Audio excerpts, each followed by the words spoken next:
So I recently caught up with the very funny husband and wife duo, Melissa McCarthy and Ben Falcone. They star in the Netflix comedy series God's Favorite Idiot.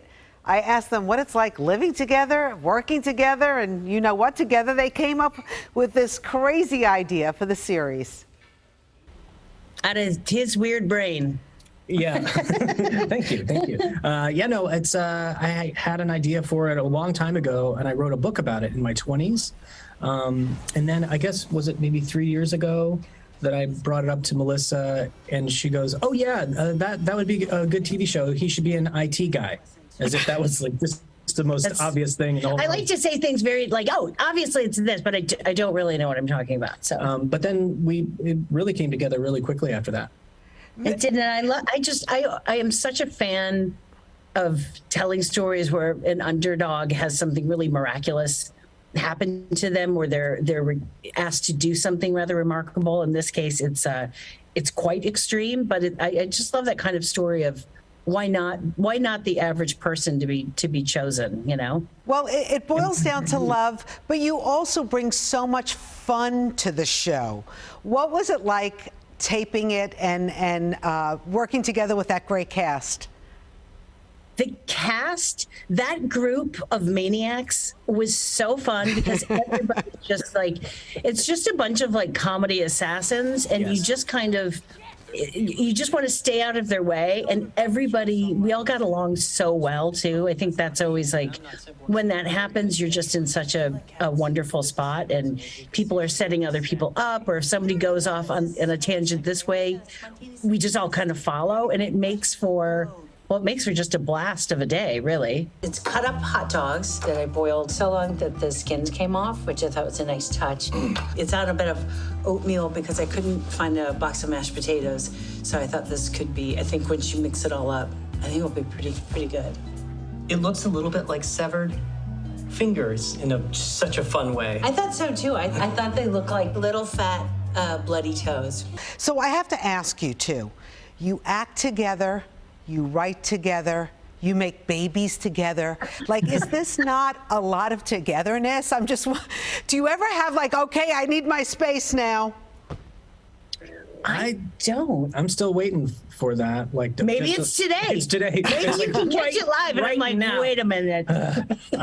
No, I think it's just a joy. What a treat to get to work with, your spouse and your best friend. And, so to me, every time we are allowed and to get to do something together again, I just am grateful for the experience. Yeah, I just feel like we get hit with the lucky stick. I mean, that we do get to spend so much time together. It's, I think it's why we started dating. We became such good friends.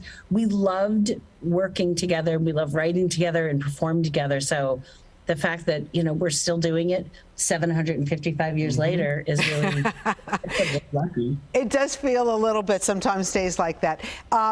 Is it difficult to do comedy these days? I mean, you have to worry, walk on eggshells. Are you offending someone? Will you get slapped for something that you say?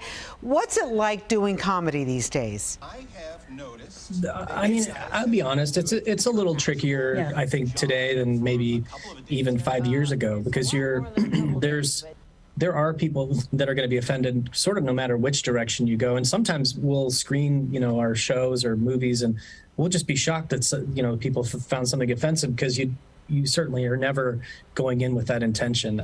No, I mean, our whole point and drive is to let somebody forget their troubles for a while, make them laugh.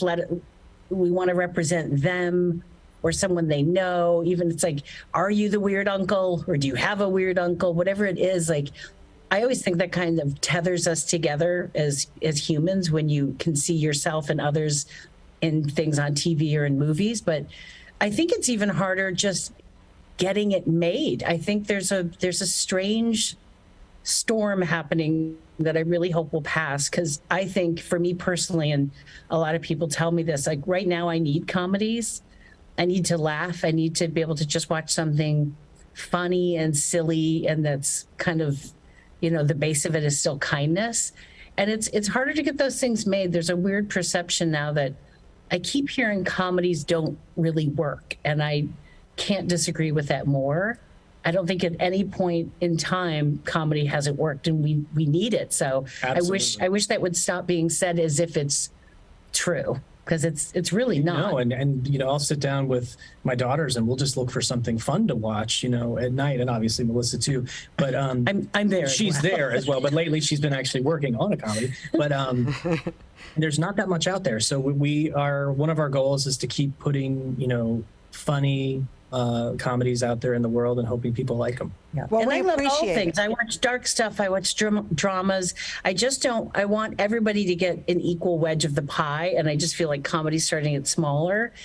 And we have enough tough stuff and tricky times in our real life. I want to escape and have a laugh. I don't want to watch Murder City. All murders. Everybody's murdering everybody, and then they cry about the murders that they're about to murder again. I know. Well, I need a laugh, and you definitely provide a lot of that in your show About God's Favorite Idiot on Netflix. Thank you so much, Ben and Melissa. Hopefully you'll come visit us on the set on Good Day New York one of these days. I would love Sure, that. love it. Thank Good you. to talk to you.